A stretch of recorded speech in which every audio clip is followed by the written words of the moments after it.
guys, welcome back to another episode of the Typical Skeptic podcast. I have a fascinating guest back, and I think this is the fourth time she's been on my show. I have with me Ellen King.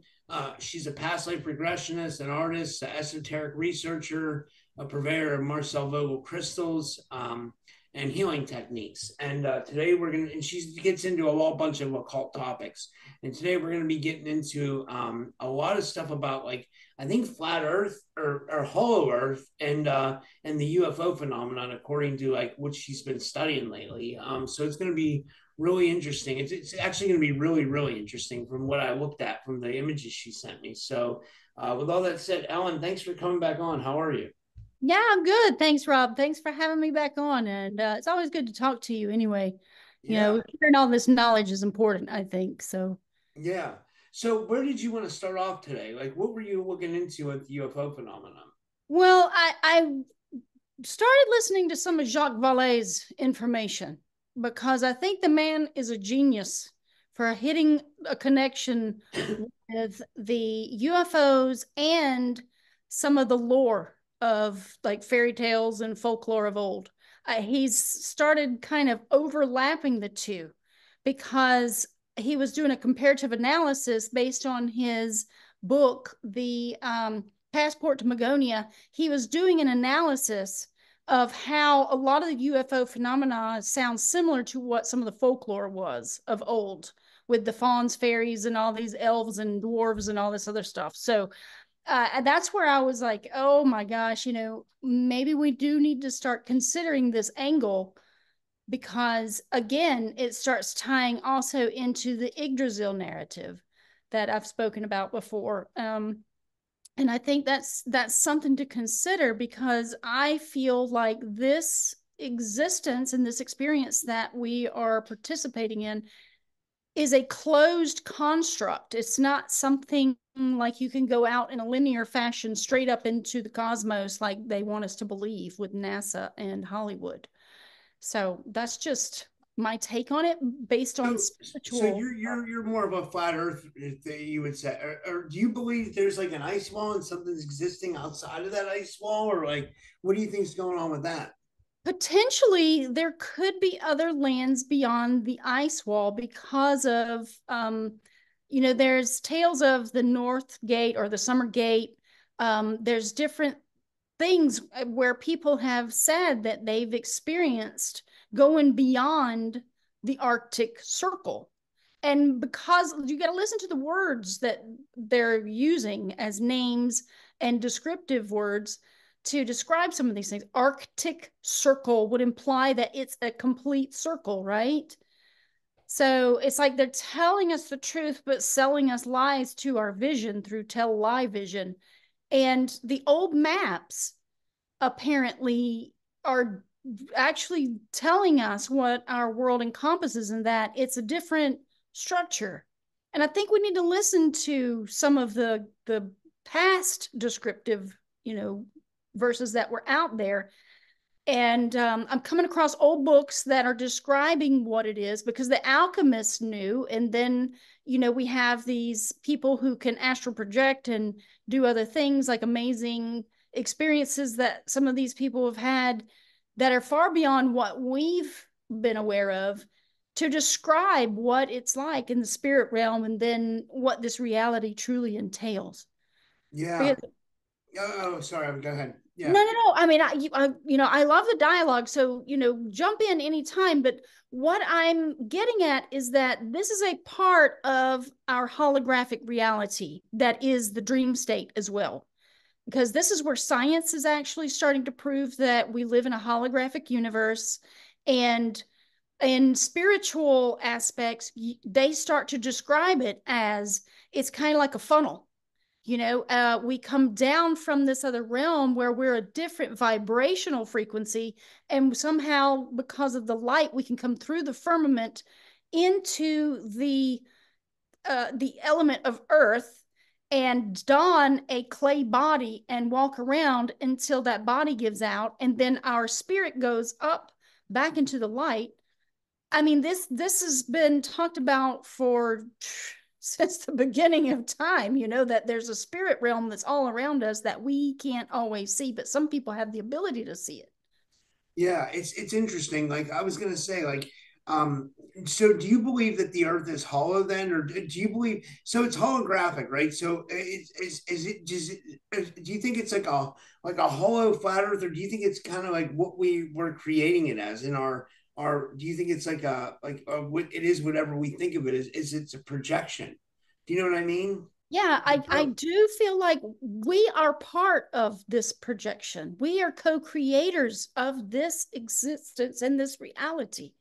And that's part of the problem that we have not truly grasped, is that our language, we're emitting sound frequencies that equate to light frequencies. Now, because our languages are so chaotic, we're creating more chaos with our voice, our sound.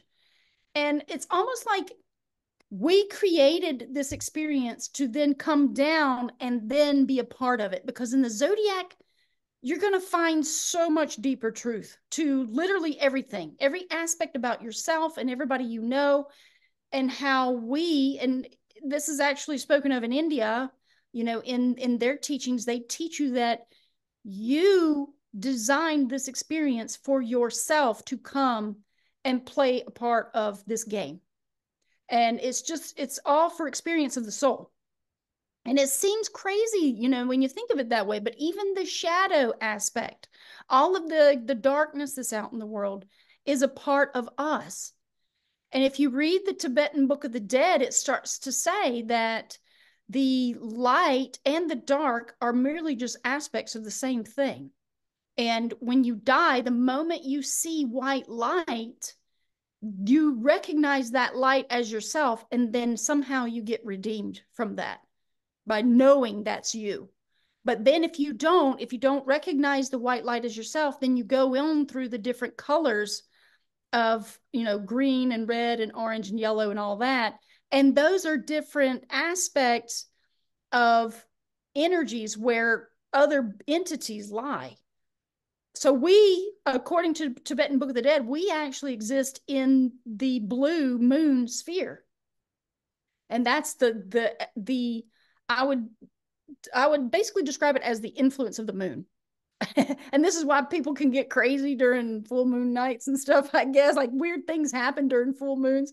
There's a push and a pull energy to the waning and waxing moon cycles. And we haven't learned all of this. This is the stuff that's coming back into our knowledge. So it's all part of it. But not to get too far off from this whole UFO phenomenon, because everything in this existence is tied to everything else by a little thread. And we just have to start weaving the fabric of the tapestry of knowledge back together, because it was fragmented at the end of the age of Aries. The age of Aries was like the pinnacle point. Its sound frequency is like a pyramid, and it's a fire sign. So is Aries. So it was the pinnacle point for all consciousness.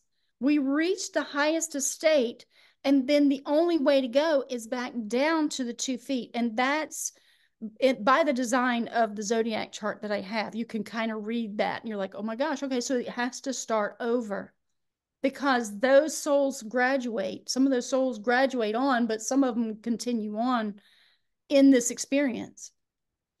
So it's all in a spiritual aspect. If you don't add the spiritual to the whole dynamic, then that's where you can get lost. Because science, if you listen to the sounds of words, psi is mind. It's PSY, or in Greek letters, it's one letter, psi.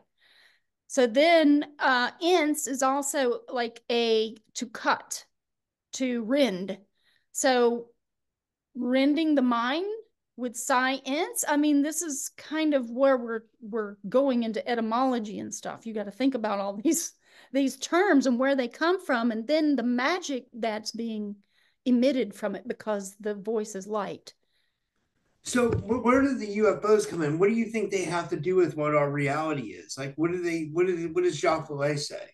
Jacques Vallee's Passport to Magonia. I don't know if you listened to any of it. I sent you the link, but he starts to speak about it in like a narrative, like he's narrating a story, but he's going through all of the recorded history of people who have experienced fairies and other beings and other entities, and how it overlaps with some of the UFO stories where, all of a sudden some people show up in a UFO or they walk upon a UFO. There's men inside the UFO and they're sharing these wheat cakes with them. They exchange, they have an exchange of some sort where they're trading goods.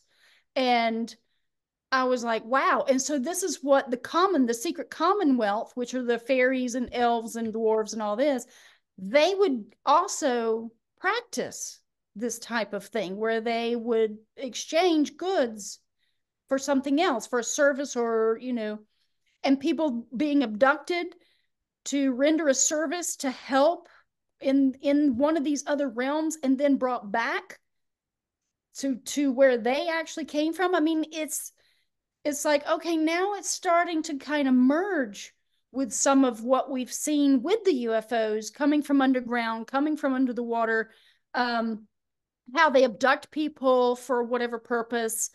And, we already know they're abducting people for their genetics. So my take on all of this is that there's a dark faction that lives beneath the earth, whether it's Svaltalfar, which is dark elves or dark giants or whatever, that they are harnessing people because they remember in the Bible and other places around the world where they talk about the dark realm beneath the earth, they say that they lost their ability to create basically because they chose darkness. And one of the studies from scientists state that when they had women underground for more than a month, they stopped ovulating. So that would imply that a lot of this abduction that's happening is from that potential event where they can't create life directly from life. So they have to go and abduct people, have babies, in the womb, take those babies at some point, or even take the genetics, whether it's eggs or sperm or whatever, take that and then create it in a lab. And I think that's what we're dealing with. What do you think? Like, do we know? Does Vallee say like why they ever went underground in the first place, or what does he have? Does he have an idea as to why? No, well, it's again, it's about looking back into the folklore of old, of even native tribes, and this is worldwide. It's not just in Ireland or one place. It's about, let's look at the folklore around the world and see what the people actually had to say about beings living under the ground, which we already know about ant people and a variety of different things with the Native Americans. That's throughout the Americas. It's from Canada all the way down to South America. They have different lore about people who lived underground. And then over in the other countries, in Africa and over in the Middle East and also in the Asiatic countries, they have similar stories as well with people who live under the ground and they come from under the ground. I think it's merely us who have been made to forget our true origins and our past. If you look at some of the hieroglyphs in Egypt, for example, they show giants and then they show little people serving them. And I believe that we are part of the little people who were serving the giants once upon a time.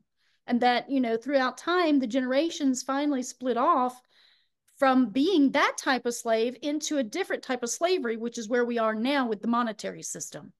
Yeah, that makes sense. Yeah, and that's a really good point too, because it's like hidden, in a way. Like most Yes. people don't realize they're enslaved by the monetary system until they have an awakening or something like that. But I mean, that's what it's the whole design of it seems to be, is to have people enslaved.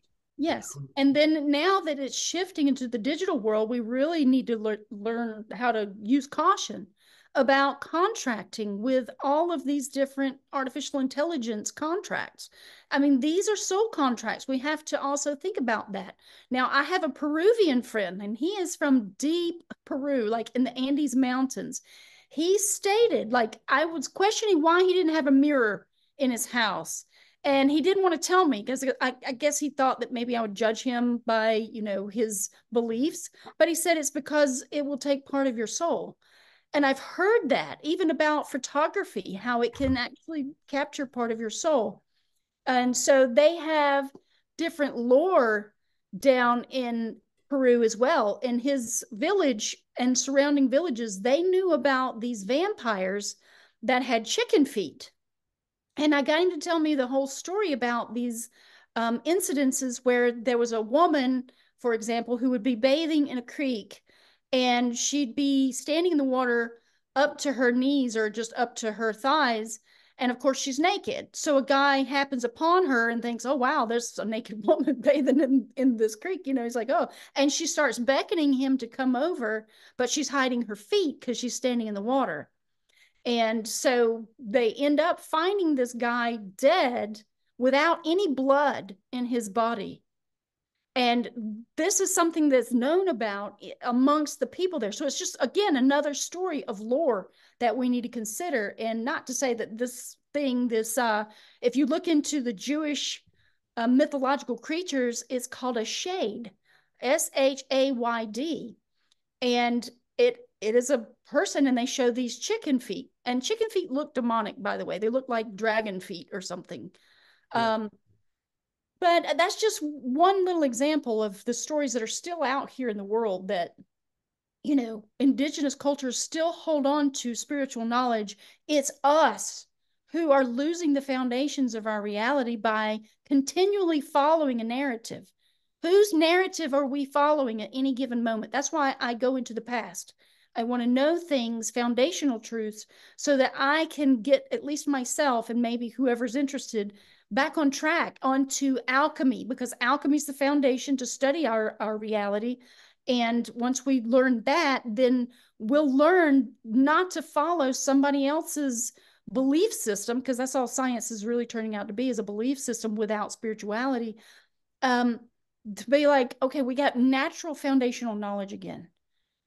And so I've got all these alchemy books and trying to figure out what Plato, Ptolemy, Pythagoras, and Aristotle, and Flood, and all these other alchemists that are out here, what were they learning about this existence? Because it's so much more than what we can fathom.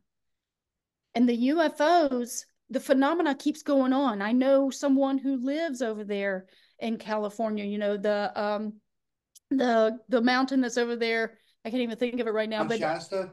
Yes, he's seen the UFOs. He lives in the valley over there. And he said, yeah, they see the UFOs.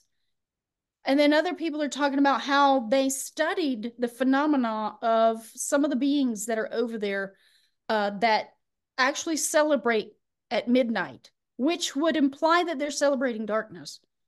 There's those who celebrate the light of the sun, the raw, and that. And there's some who celebrate the night, which is nut, So I don't know. I consider all these different perspectives, because I think we're coming to a pivotal point very soon where we're going to know what the UFO phenomena is. So, but I can show a few things. I don't really have like UFO stuff per se to show, but as far as the spiritual aspect of our reality, I've been collecting different diagrams, and also some of the phenomena that's going on where people have seen Bigfoot and where people have seen giants that have been buried, in the ground across America, and also the missing persons cases from Missing 411. They all seem to correlate with each other. So One thing I wanted to ask you was real quick, was before you get into this, is what makes you think that we're going to know about the UFO phenomena? Like, do you think we're going to get disclosure or something like that, or do you think we'll just like Yeah, it's been stated. Now I don't know how true it is, but I came across a video, and I think it was on Video Advice, which puts out some information, some recorded information. There was a man speaking. He was purportedly in the military.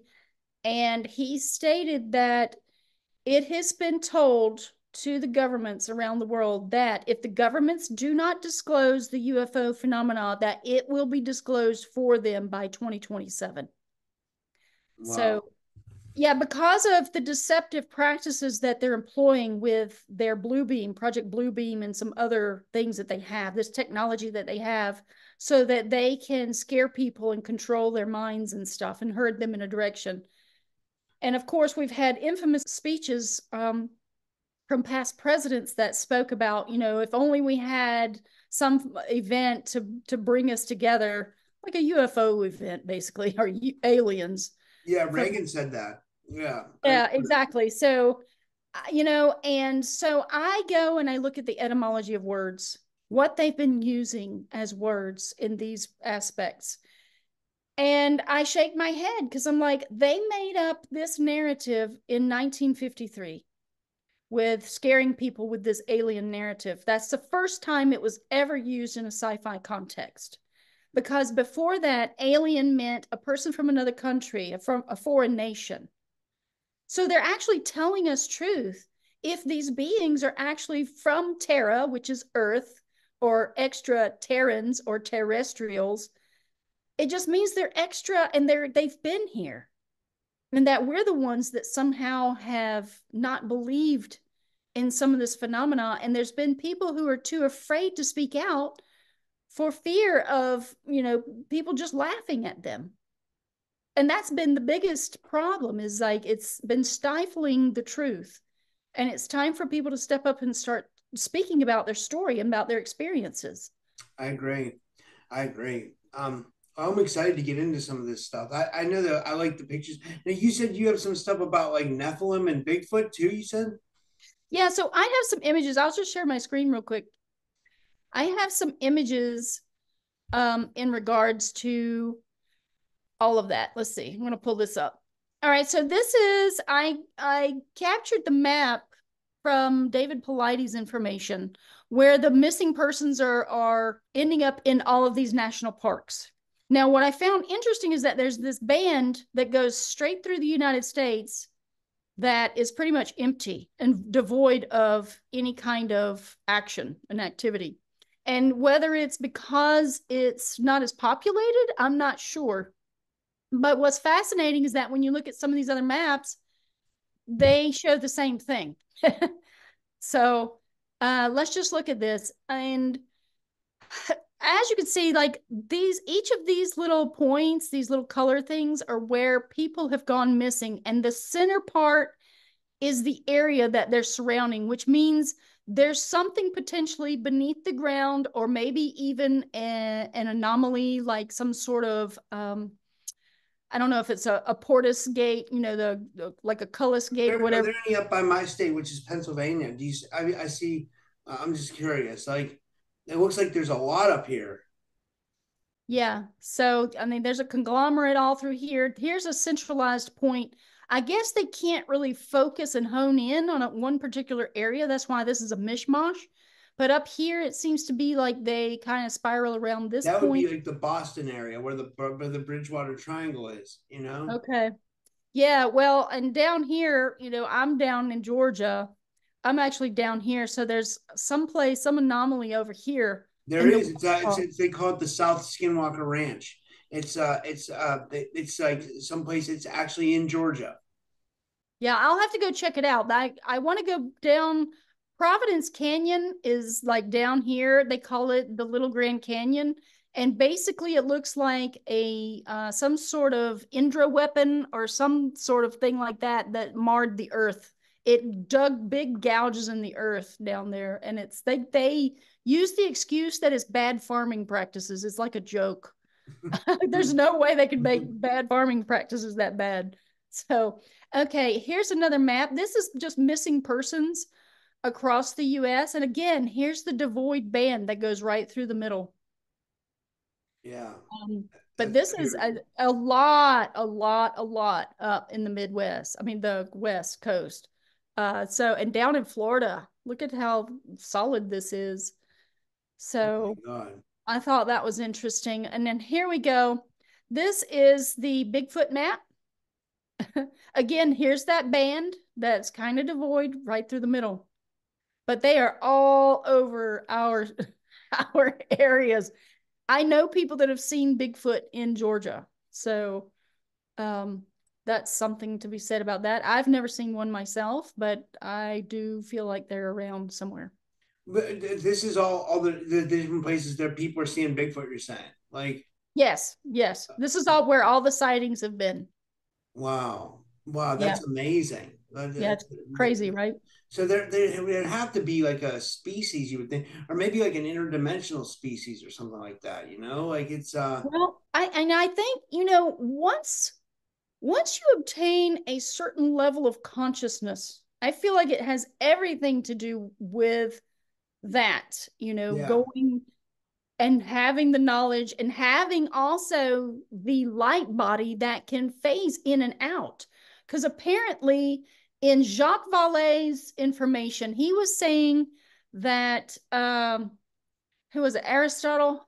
One of the philosophers had contacted the sylphs, and the sylphs are air beings, and they can just pop in and out of this existence without technology.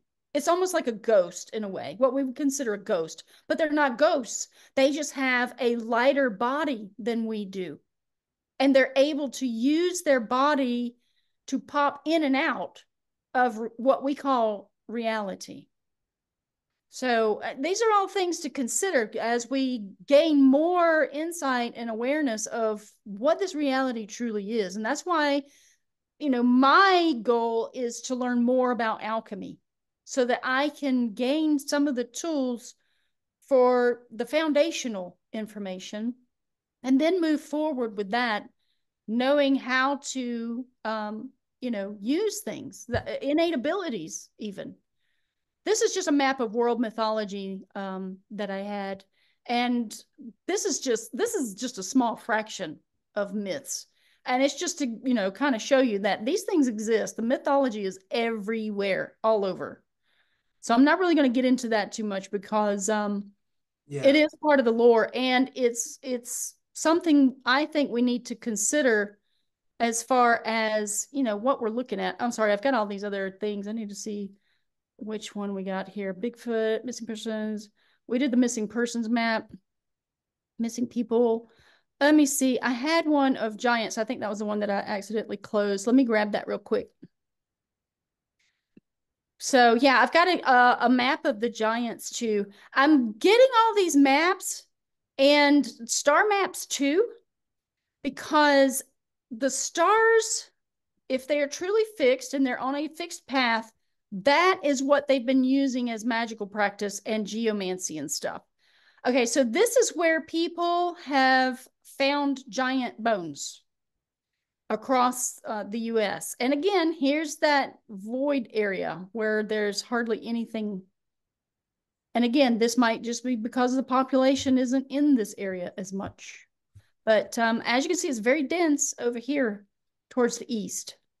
Yeah, I would say that there this is there I don't know what that is. Maybe it's just a place where the beings don't go or something, like or maybe there's portals on the coastlines, you know?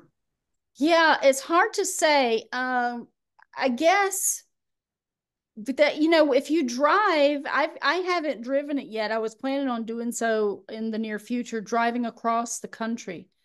If you drive Oh, across I'd the love to do that. It was so funny. Yeah, someone just said to me today, one of my friends, Don, he told me he thinks I should get a motorhome and do my show on the road and, and go to paranormal places and like, yeah, video them and stuff like that. And I was like, man, that's a good idea because I don't really have anything tying me down. So I should do something like that. You know what I mean? I was thinking yeah. about it. Like, it would be probably a smart idea, Yeah, that'd be fun. Come down to Georgia. I'm working on a film right now. It's called Will Trent, and it's almost over. But we're over at Kellenwald Art Center in downtown Atlanta, and Kellenwald is an old German home, and they have interesting things in that building that people don't notice. Of course, the acoustics were amazing in just the like this it's the little awning place where the carriages pull up to let people off the carriage. Just yeah. in that room alone, because of the vaulted ceiling there, if you stand in the middle and you start humming or chanting, it reverberates and echoes. And I was like, oh my God. And they have another room that looked like it may have been a room for rituals. Just putting that out there. But it's next to where they filmed Stranger Things at this old asylum. There's an abandoned asylum next to this house. And there's reports that, of course, it's haunted because it was used for experiments on people, basically. And there's tunnels that go beneath the Callenwald Art Center to the asylum and to the other mansions on the other side. Wow. So I was like, yeah, oh boy, I wanted to go in there so bad. I was like, oh my God, I want to go in here. Yeah, so that's cool. I'll close some of these out. And yeah, so I mean, this is something to consider. Now, what I don't have in this dynamic right here is a abduction cases map. And that might be something I need to add to this collection just to see and compare all of them. You know, because the abductions are happening all over the place. And I'm sure there's got to be somebody, even the government, that has a map. Let me look that up. Like I mean, I exited full screen on my end because I want to see if I can find that while you're going through this. That'd be well. I'll actually look it up on my phone. But that'd be. I wonder if they have that. Like, do you think they do? I didn't think about that. Like, yeah, I mean, I can go and look for it real quick. I can go and see if they have a USA UFO abduction map. Here's missing persons, long-term missing. Oh, let's see what we got. Okay, we got sightings. We got a sightings map right here. This is just sightings. I know people that have seen them in their backyard, and I don't know what's wrong with this map. It's not coming up. Okay, what's this one? I see this one over here. UFO sightings. This is just another UFO sightings map. I'm my sure. God, there's that a little, it's a little bit, it seems like there's that thing in the band. middle. Yeah. The band right here. Yeah, that's weird. Yeah, I wonder what that is exactly. I mean, it's repetitive in all these maps, so there's something to that. And let's see. UFOs shot down. I don't know if this shot down above North America. Let's see what this is. I'm not sure what all this is. But yeah, and again, we're seeing a pattern here of where these activities are taking place, all of them.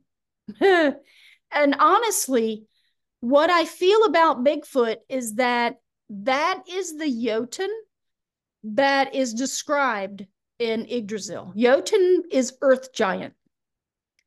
And since everybody sees it on the land, I'm like, well, maybe. And on Terry Carter's channel, he's got the treasure hunting channel. He interviews a guy named Salvador. And Salvador talks about going up to the mountains of Utah and how he was warned by indigenous people there not to light a fire at night. But he did it anyway. And these giants, these fire giants, showed up. And it scared the heck out of him. So he ran and hid behind a rock. But they were black and they had flaming hair. He said it was like fire hair. I'm like, that's the craziest thing I've ever heard. And that was recent. Wow. So, you know, I'm not discounting people's stories and narratives because I feel like we need to start really listening.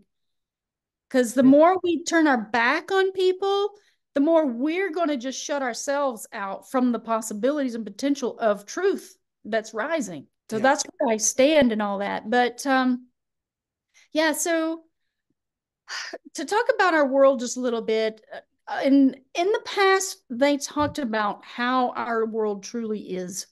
And there's even books now. I just found some books about this, how in the past, even in the 1800s and before, they were talking about this is a flat plane. This is not round. This is not, but somehow this narrative came about that it's a ball. How can you have a ball in a vacuum? Because if you have all this stuff, it seems like, you know, gases would be flying out everywhere and water would be lifting off everywhere. I mean, it just seems ludicrous in a way. But if you get into a spiritual sense, then you go, okay, now it's starting to make a little more sense.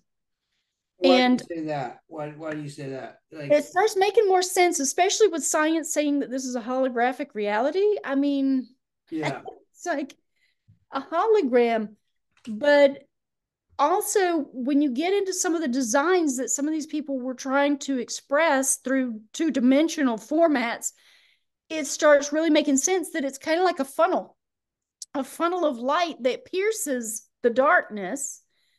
And somehow that darkness, when they combine, the light also can manifest a form from the darkness. They both co-create because you have yang energy, which is fire energy, and you have yin energy, which is the darkness.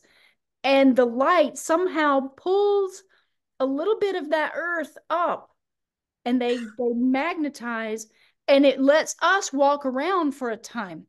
We are a spirit that imbibes this physical earth suit, and we walk around for a limited amount of time, and then when our earth gives out, we collapse, the body collapses back and goes into the earth, and the spirit is let loose. So, when you get into orbs and spheres and stuff, I mean, people can argue about it till the day is long, but if it truly is a spiritual experience, does it even really matter? Yeah, that makes sense. But I wanted to just briefly touch upon this because I came across this information about the dualistic aspect of the tree of life. With duality, which is what we experience here, and this is talked about in yin and yang, that you can't have one without the other. But with magical practice and what they're teaching Kabbalah and all of that, the sound frequencies are going to be the most important thing. And I'm still cautious about what they're teaching as mysticism and mystical practice with the Kabbalah, because there is an underworld and you can summon things through a specific series of frequencies that you emit with your mouth. So things can be released and activated with sound. Is that like Enochian calls or something like that? Yes. I mean, all of these different things, we have to be careful because black magic is the predominating force on the world right now. Yeah. And that's the part that we haven't truly grasped, is like, which things should we be emitting from our mouth and which things should we not? And Yeah. So do so, you think like light language is safe as compared to something like an Enochian chant, which might like invoke an angel, and that's not, you know what I mean? Like there's definitely a difference. there's differences in everything. And I feel like our Semitic language is found in Semitic languages. The original languages are the ones of creation, and those are the ones that you're supposed to be using with limited amounts. Because honestly, we don't have our full capacity of telepathy and telepathic communication and knowing exactly, certain things. They were using images in the past because then they didn't have to speak. You could draw an image and know exactly what it meant.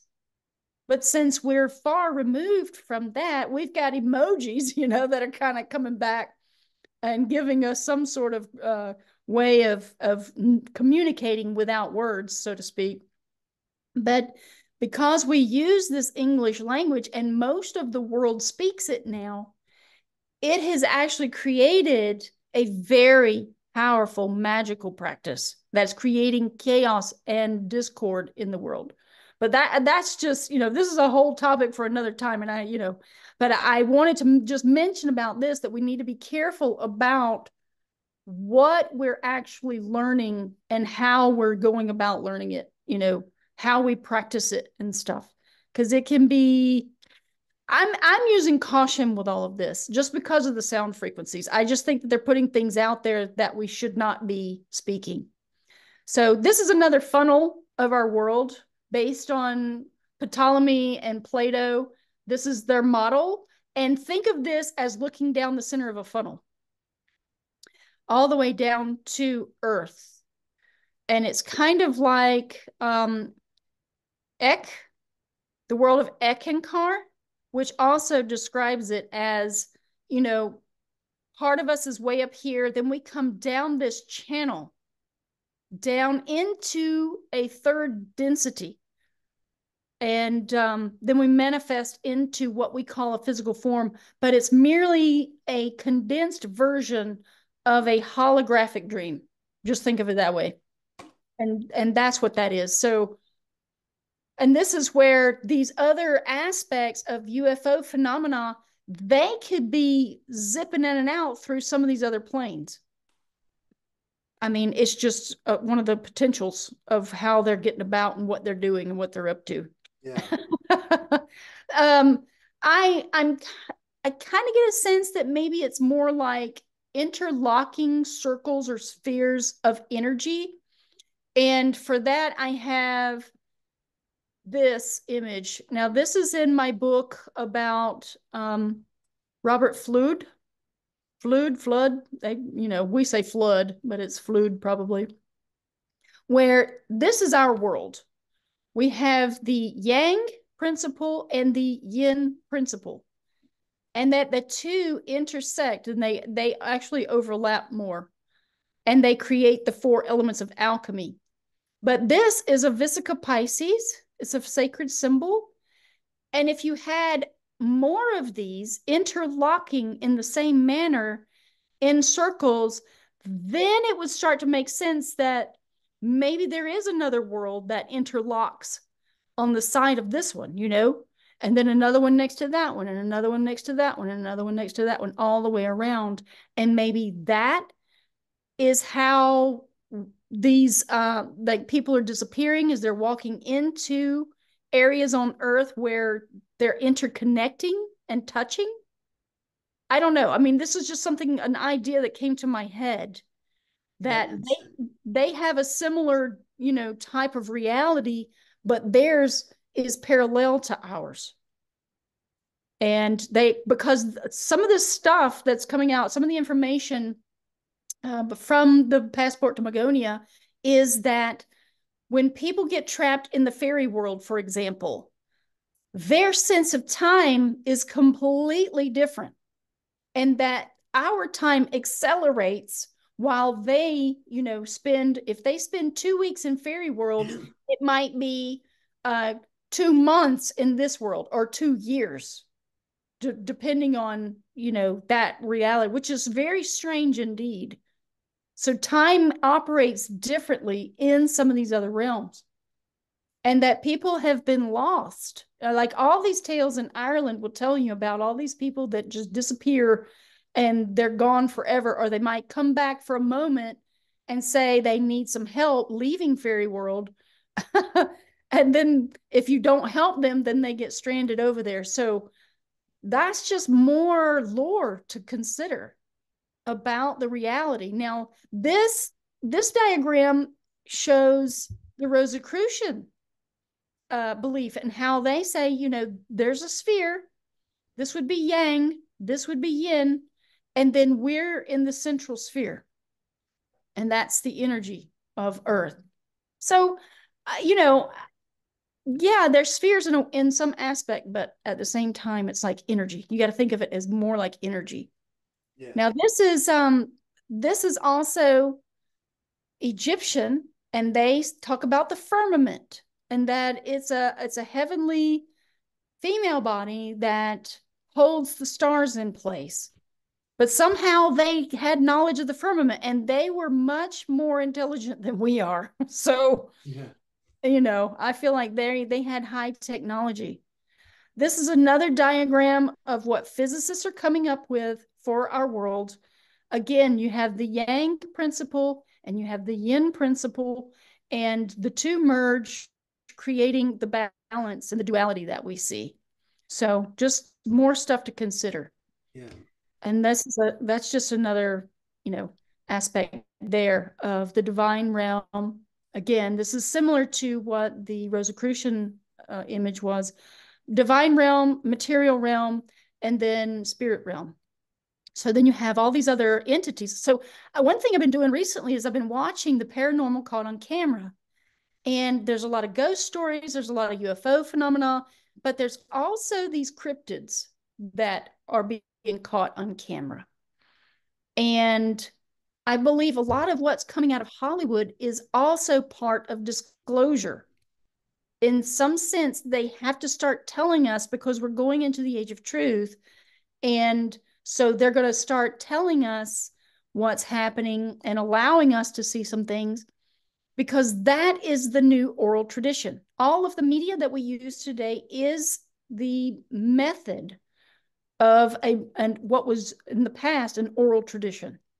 So it's telling us stories in a narrative for us to either believe or disbelieve. And it's up to us to truly think about that, you know? So, yeah, like I said, I didn't really want to get into flat earth stuff, but I have some of the information from some of what I've been talking about the secret commonwealth. There's a book called The Secret Commonwealth, and this is what Jacques Vallee was also describing in his video about some of the lore and how it overlaps with some of the UFO phenomena that's been spoken of, about how people have been abducted or they've been meeting these entities, even strange beings that they found in UFOs. They have some sort of interaction, and with the more human type of being that they meet, there's usually an exchange, a benevolent exchange of food or items. And then the UFO people, they just go on their way. You know, they zip off into the cosmos because they can do that. And there was one guy apparently that was spoken to in a UFO. The guy was like, "Oh, where are you guys from?" and blah, blah.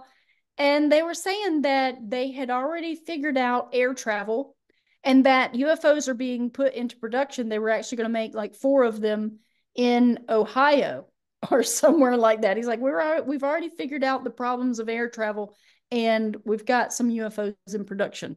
But then that's all the information the guy got from him, and he took off and he was like, bye. So,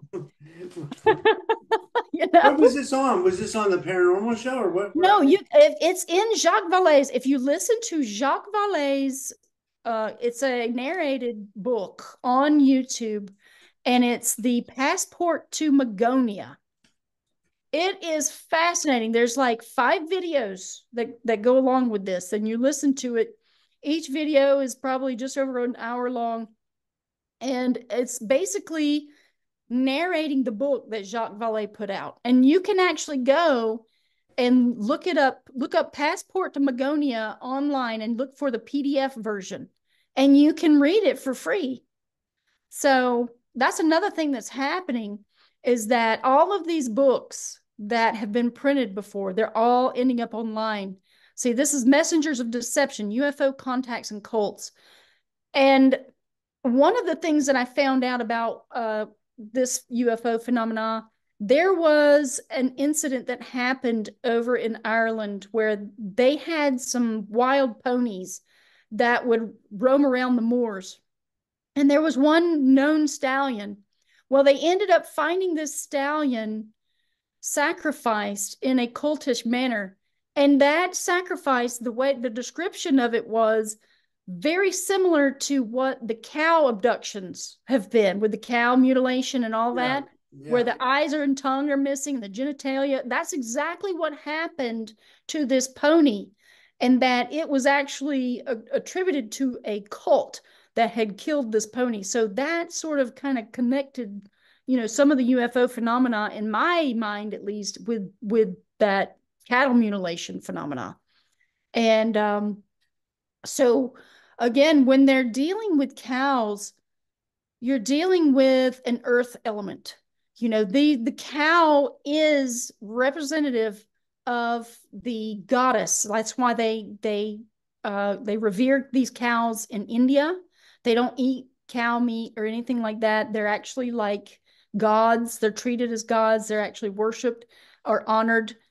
And I feel like the opposite or antithesis to that would be to sacrifice them, as we have embraced in this country. So, because somehow it equates to Earth Mother that can nourish the body and nourish with milk and everything. So, you know, it's just something else to consider when you're looking into some of this occult stuff. But this is just another book. Again, this is Jacques Vallee, Deception UFO Cults. that you can find in a PDF format, and archive.org has most of these books. You can find other websites that will also host them. But these are some of the things that we can consider. Like when we read some of this, it can kind of give us some insight into the phenomena that is mystifying our minds. Because I feel like this control system that's in power right now is going to use it as a tool of manipulation to drive people in a particular direction, because that's what they've always done. They love to use fear to drive us and move us in ways that we wouldn't otherwise truly, pay attention to. But yeah, so the reason I even got on a lot of this stuff was because of what Jacques Vallee had mentioned in the Passport to Magonia about Paracelsus, and how Paracelsus was the alchemist who contacted the sylphs or air spirits, and he spoke with them for 3 hours. But Paracelsus apparently didn't leave any information on how to contact them, because he warned people about contacting them. Because I think the main thing is, if you're contacting these beings to try to achieve some sort of material gain or some sort of power, you're going to get yourself hung up, and they're not going to like it, and they might dispatch you. So that's why he sort of cautioned against trying to contact these beings. Paracelsus was one who, merely wants knowledge, like what I'm seeking. That's why I was looking into Paracelsus. Like, well, let me see, how he contacted them. Because I don't want anything physical. I don't want to try to, use anyone or extort things for material gain. So I would just want to contact beings and say, hey, look, what is this reality? What, where do you reside? Just general questions if I had the opportunity to speak to some. So, Oh, I know. I would love that. Like that's. I would be asking the exact same questions. Like, like what's interesting is the people who say that they have, I had a guy on recently who had DMT experiences, where he said he went to another dimension and he was speaking to beings from another dimension, and he was like in this whole other world, and he said he spent a week there.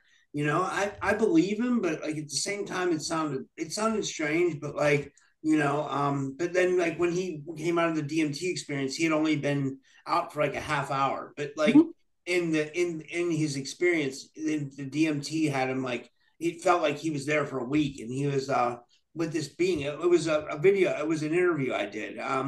It was interesting, like what he said, like, he didn't remember like, loads of information, but like it seems like they're right, like right next to us, like a dimension right over or something. It's yeah. just like right out of our grasp, or right out of our, what's the word I'm looking for? Like we just can't access it for whatever reason. I don't know what that is. Like I don't know if that's like, if that was meant to be that way, like if we was designed that way or something, or if maybe we're supposed to discover these things and be able to know about other dimensions. I don't know. It's interesting.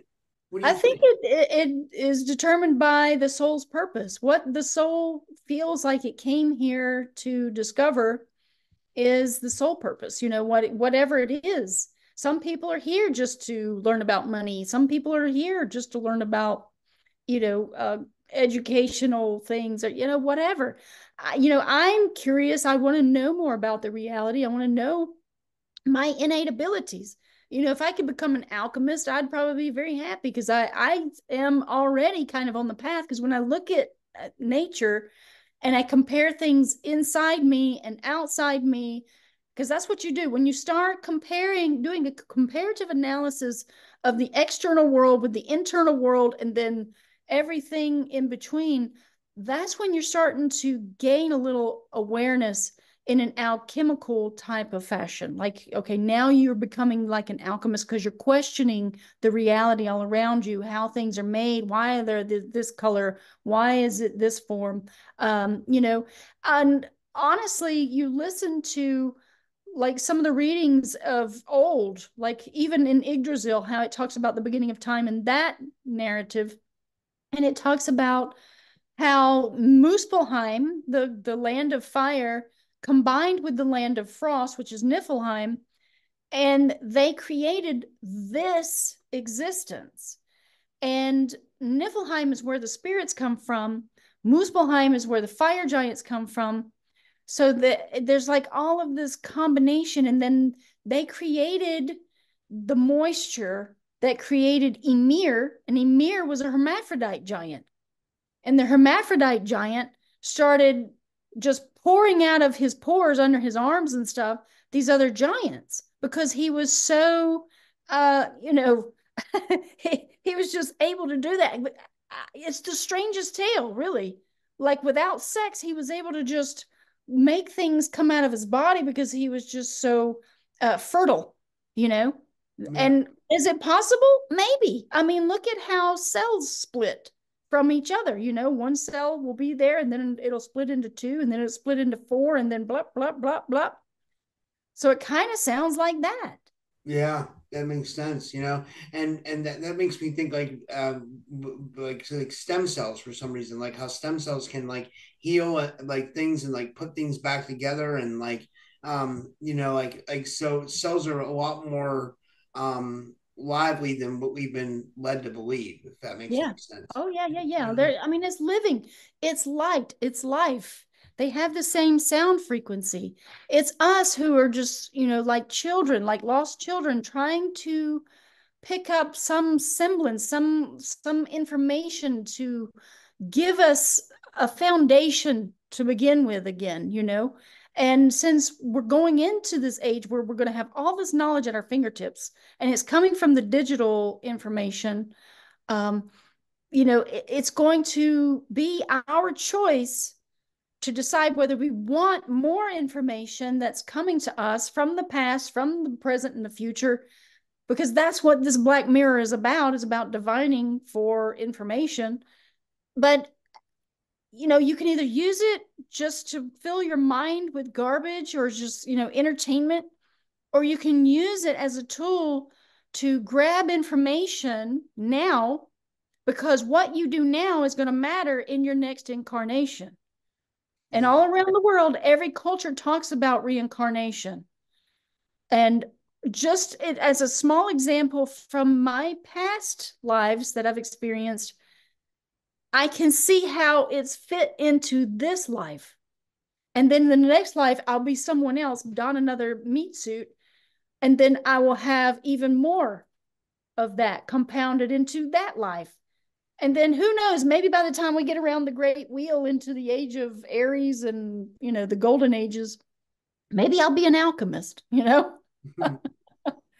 be fun. Yeah, I'd love to learn how to do alchemy in this life. You know what I mean? I'd love to.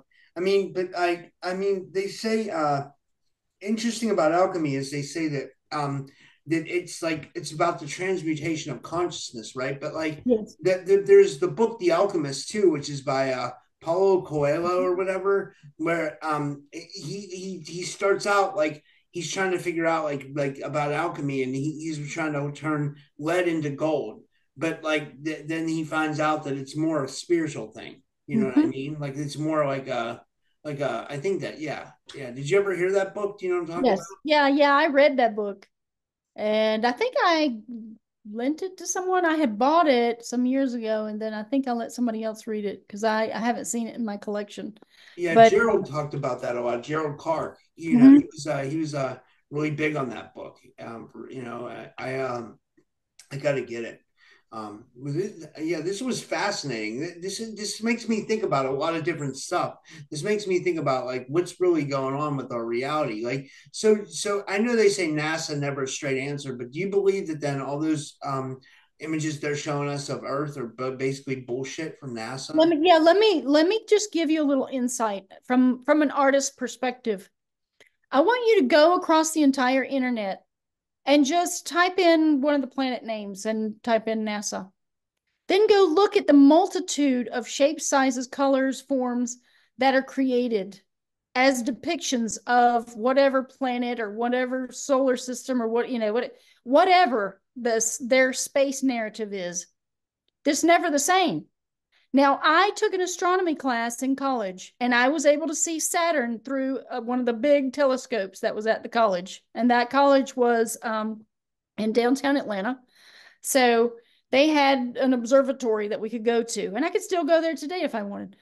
I saw Saturn, and it looked nothing like what they're depicting on TV. It had no color. It had the shape of, if you took two Omicron symbols, and put them together, and that's what it looked like. And it was just white. There was no, there was no fanfare about it. There was no color. There was no like glory. And I was so disappointed because I was like, that's Saturn. And I was thinking of like, what about all those images that we've seen of space? And what you get when you become an artist is that, oh, those are artist renderings. And because each artist is different, they see it differently. So they put it up in CGI imagery and all of this nonsense. And then you've got astronauts. I've heard two astronauts now, one of the females and Buzz Aldrin, have said they haven't achieved greater than lower Earth orbit, which means they haven't been through the firmament.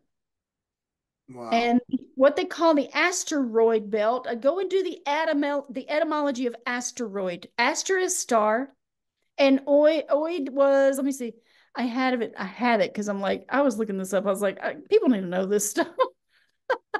This is what I do. The first thing I do is I go and I look at etymology of whatever. And I'm like, they're just telling us the story. I'm just gonna have to look it up again because I was blown away. I was like, are you kidding me? Just go look at it. Oid. Oid means it means to see. So to see a star basically is Mhm.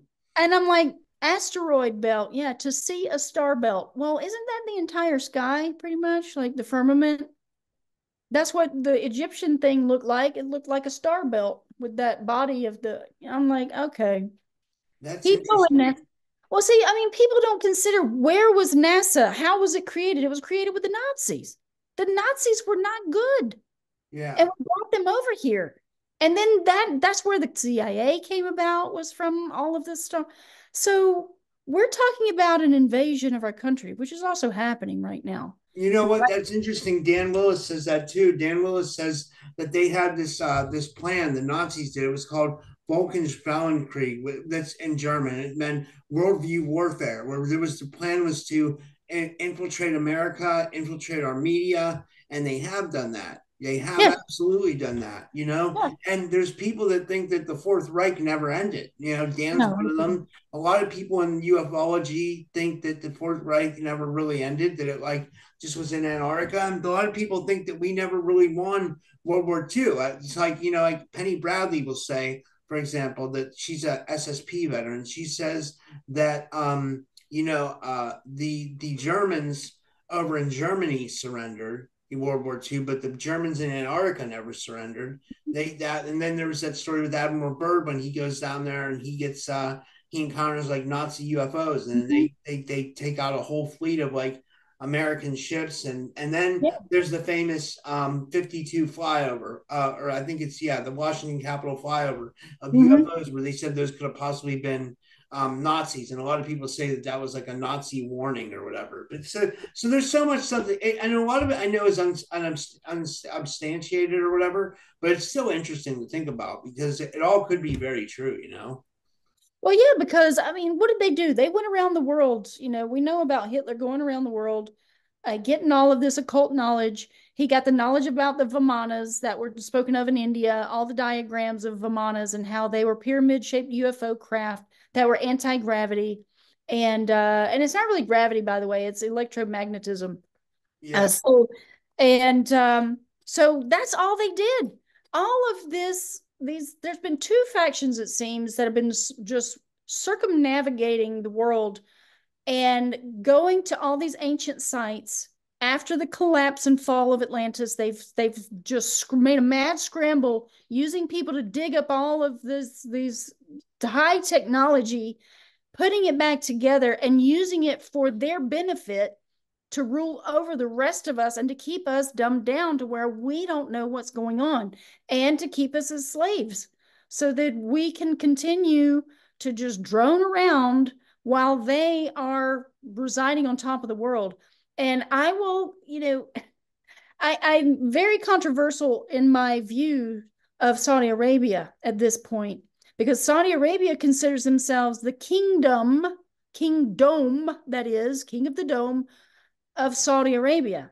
And there's no longer a united kingdom. It's the UK, which is a corporation, just like US is a corporation.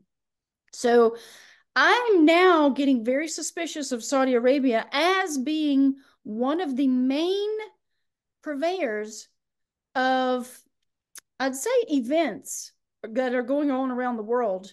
Because when you learn about Xibalba and the underworld and all of these aspects that have been spoken of in ancient times about how people go into hell and can do things and still come back, well, I still feel like there's a barrier, a black barrier that was meant to be there to prevent hell from coming on earth.